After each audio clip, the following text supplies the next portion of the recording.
Another health issue hit teenagers across the country, a mental health crisis. But doctors say it's a problem that's been growing for years.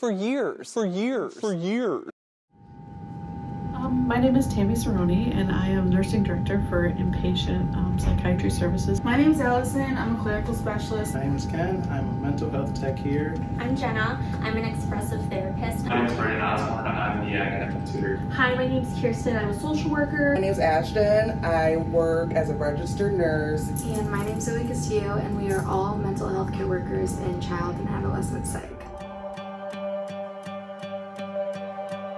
The Kobacker Center is an inpatient child and adolescent psych unit that is part of the University of Toledo Medical Center.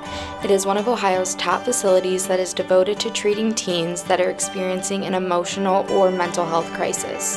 I work with some of the best mental health care workers at Kobacker, and this is what we had to say about working in mental health.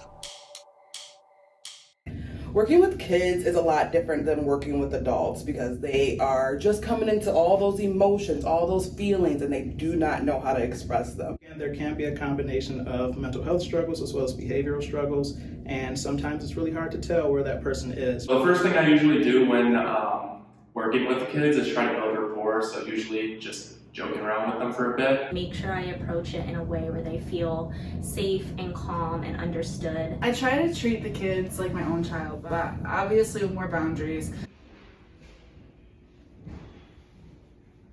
Tell them all the time that I approach you the way that I want you to approach me. Seeing a 12-year-old wrap their hoodie around their neck because of a bully at school is so sad, and it hurts my heart to know that. So working in mental health can also cause a toll, on your own mental health. Rehashing trauma every single day with these kids, and that can take a toll on you mentally, right? Then there is a thing called third-hand trauma. I tend to think about the kids that we have and the things that they've endured long after the work hours are over. I preach to myself, to my coworkers, to the kids, that self-care is so important. So if I'm teaching them how to use coping skills to work through negative things, I need to make sure that I'm practicing that as well. As I'm clocking out, I also clock out those emotions that may be attached to help that person. I learned to stop talking about work at home or to my family and friends. I do try to pump up my coworkers and let them know that they're doing a good job. And not many people understand the severity of mental health. For mental health, I think it takes an even higher level of patient care and understanding. I've always been the type of person that wants to help others when they need it most. And I've always known that helping people was something that I wanted to do. I really like crisis reduction. I like crisis work.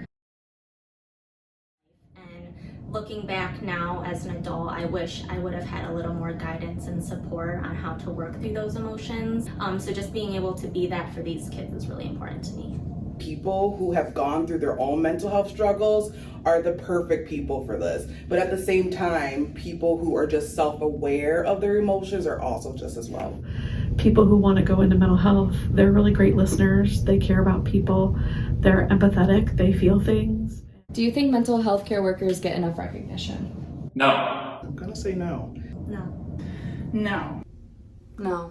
I don't feel like we get enough recognition, and it's sad. It is one of the most overlooked and underserved areas in healthcare. Dealing with stories of abuse, kids who have attempted suicide, kids who have a terrible home life. And it's so hard not to, want to gather all those kids and take them home. And I think sometimes it's not recognized how much goes into working with individuals with mental health issues. Having those people who are dedicated to mental health is so important. I feel like everyone has their times where they hit a low, and even just talking to a friend who's a mental health worker could be very beneficial. I can almost guarantee you that someone somewhere along the way is struggling mentally, and at some point in their lives, someone's going to come along and say, are you depressed? Are you happy? Are you sad? And you might work your way to someone like It's always going to be mental health struggles. Jobs and career in a mental health, I think, have a really special gift.